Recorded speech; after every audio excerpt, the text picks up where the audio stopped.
El domingo 9 de septiembre de 2012 en el Zócalo de la Ciudad de México hicimos el compromiso de seguir trabajando en el fortalecimiento del Movimiento de Regeneración Nacional Morena.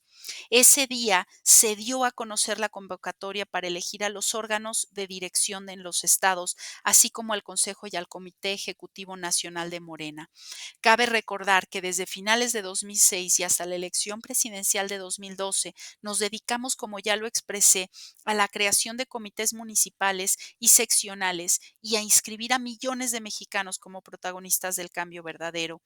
Aunque entre todos y desde abajo habríamos logrado que Morena tuviera presencia nacional y fuera importante institución popular, ese proceso de organización se llevó a cabo de manera centralizada mediante el nombramiento de representantes estatales y distritales.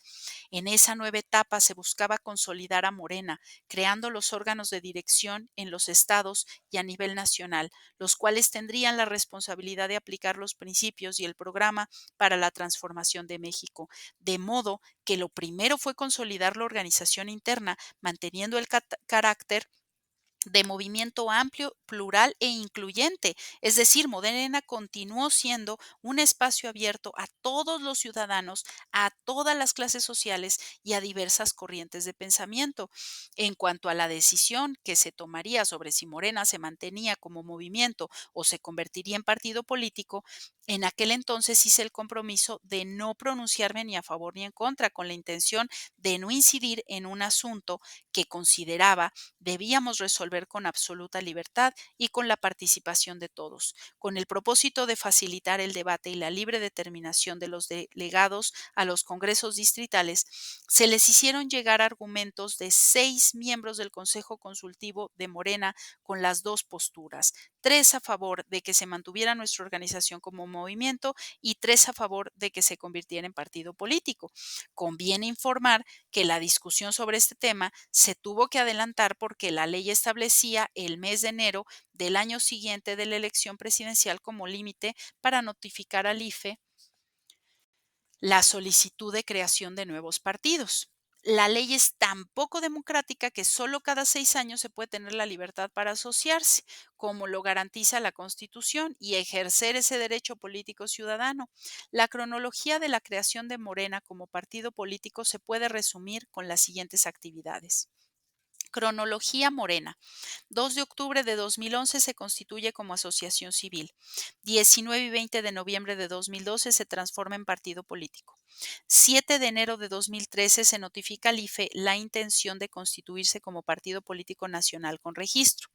21 de enero de 2013 el IFE notifica a Morena la procedencia de su solicitud. Asambleas estatales constitutivas. 28 de septiembre de 2013, Oaxaca. 29 de septiembre de 2013, Puebla. 6 de octubre de 2013, Tlaxcala, Veracruz. 12 de noviembre de 2013, Baja California. 3 de octubre de 2013, Hidalgo, Tabasco y Chiapas. 19 de octubre de 2013, Zacatecas. 20 de octubre de 2013, Guerrero y Morelos. 26 de octubre de 2013, Chihuahua. 27 de octubre de 2013, Jalisco. 3 de noviembre de 2013, Michoacán, Tamaulipas, México. 9 de noviembre de 2013, Campeche. 10 de noviembre de 2013, Quintana Roo, Guanajuato, Ciudad de México. 24 de noviembre de 2013, San Luis Potosí. 30 de noviembre de 2013, Sinaloa. 8 de diciembre de 2013, Querétaro. 14 de diciembre de 2013, Yucatán. 15 de diciembre de 2013, Durango. 19 de diciembre de 2013, Coahuila, Sonora y Nayarit. 25 de enero de 2014, Aguascalientes, Colima. Las únicas asambleas que no contaron para el registro fueron las correspondientes a los estados de Nuevo León y Baja California Sur. 10 de enero de 2014, Morena notifica al INE la fecha de su Asamblea Nacional Constitutiva. 26 de enero de 2014, Asamblea Nacional Constitutiva. 31 de enero de 2014, Morena solicita formalmente el registro como partido político nacional. 9 de julio de 2014, el INE aprueba por unanimidad el registro de Morena como partido político nacional. 7 de junio de 2015, primera elección de Morena como partido político nacional. Lo fundamental es que como movimiento, como partido, Morena cumplía con su función de ser un instrumento de lucha al servicio de la sociedad, es decir, lo contrario a un medio para beneficio de los afiliados y sobre todo de sus dirigentes, era imprescindible evitar esto último para no caer en vicios de la mayoría de los partidos políticos, a los cuales solo los mueven las ambiciones personales y no el interés general. Con razón, mi maestro Octavio Rodríguez Araujo, que del tema sabe mucho, escribió: el gran reto para las bases de Morena, pues han sido emplazadas a elegir representantes y dirigentes en todos los ámbitos posibles, es un esquema democrático que no reproduzca los vicios de los partidos que han terminado por privilegiar la dirigencia y los cargos en lugar de la lucha por hacer realidad sus principios y programas. ¿Estoy adelantando vísperas y prejuzgando lo que puede ocurrir? No. Solo estoy sugiriendo que si Morena deviene partido, este deberá ser diferente a los existentes, si no, ¿para qué hacerlo? En estos tiempos sostuve que en cualquier configuración, movimiento o partido, Morena debía convertirse en un referente moral, una organización de mujeres y hombres que concibieran la política como imperativo ético, que la practicaran en bien de los demás y encontraran felicidad en hacerlo. Éramos pues los que hemos seguido siendo un movimiento no interesado en las componendas y logros de la politiquería, sino basado en principios y valores integrado por personas que entendían la política como una actividad trascendente a condición de que cumpla su verdadera función al servicio de los demás. Desde esta perspectiva, la política es una de las actividades de mayor significado moral que puede concebir. Lógicamente, la consolidación de Morena como una auténtica organización de servicio público implicaba poner el acento en infundir y fortalecer valores. Había sido ingenuo pensar que solo con las normas del estatuto interno de una organización sus integrantes pueden resistir a las tentaciones del régimen de corrupción. La única forma de no sucumbir a la máxima de que el poder atonta a los inteligentes y a los tontos los vuelve locos, es mantener ideales y principios y cultivar la digna convicción de que es preferible heredar a los hijos pobreza que deshonra.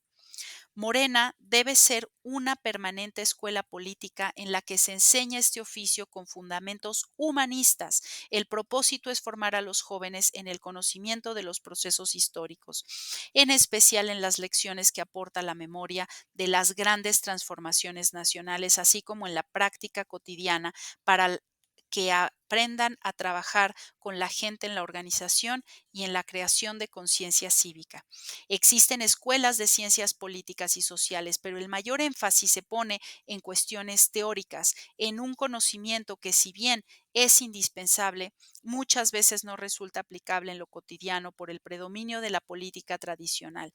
En los años que relato, los jóvenes que querían aprender el noble oficio de la política no tenían más camino que iniciarse como secretarios o ayudantes de políticos tradicionales, los cuales podían ser maestros en prácticas de corrupción, pero eran incapaces de enseñar algo sobre justicia y honestidad. Por eso Morena debía contemplar como estrategia la formación de jóvenes.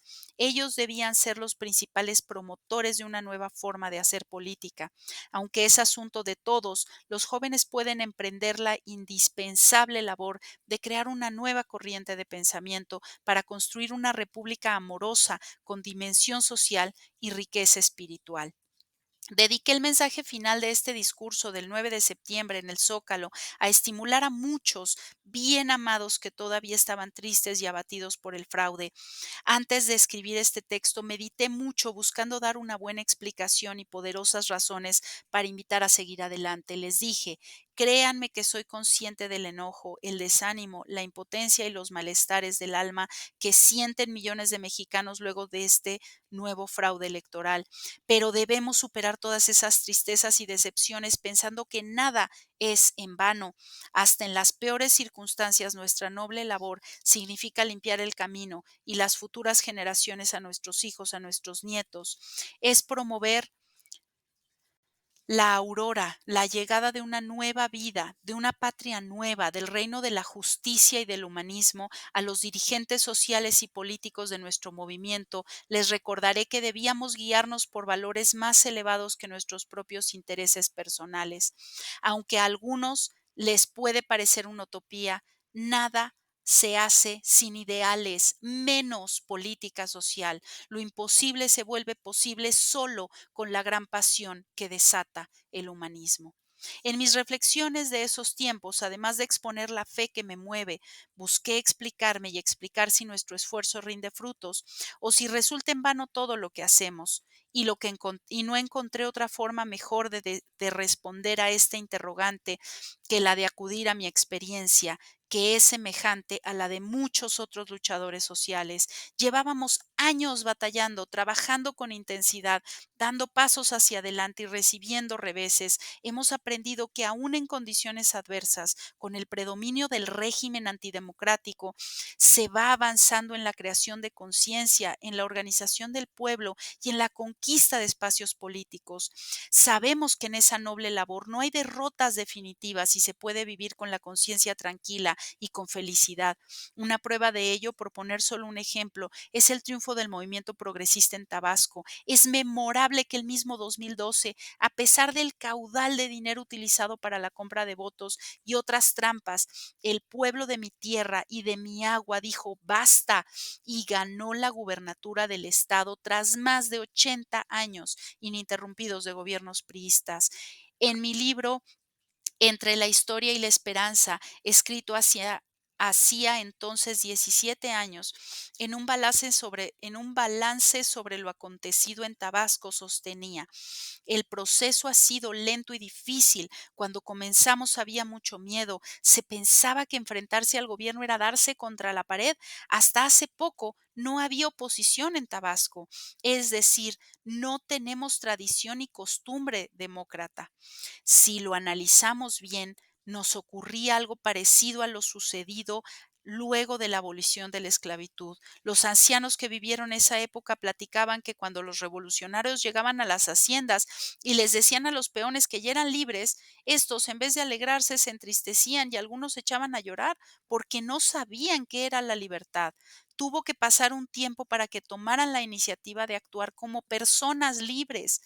Así ha sido nuestro proceso. No era fácil sacudirse 66 años hasta 2012 de poder absoluto de un solo partido, pero la conciencia cívica del pueblo ya había despertado para entonces, había cambiado la mentalidad de la gente, que es lo más difícil de lograr, pero también lo más importante. Ya se había tomado la iniciativa democrática y este era un camino sin retorno y lo entonces señalado terminó por cumplirse. Esa experiencia es una prueba de que pueden obtener victorias parciales al mismo tiempo que se crean las condiciones para alcanzar el hermoso objetivo del triunfo de la justicia sobre el poder.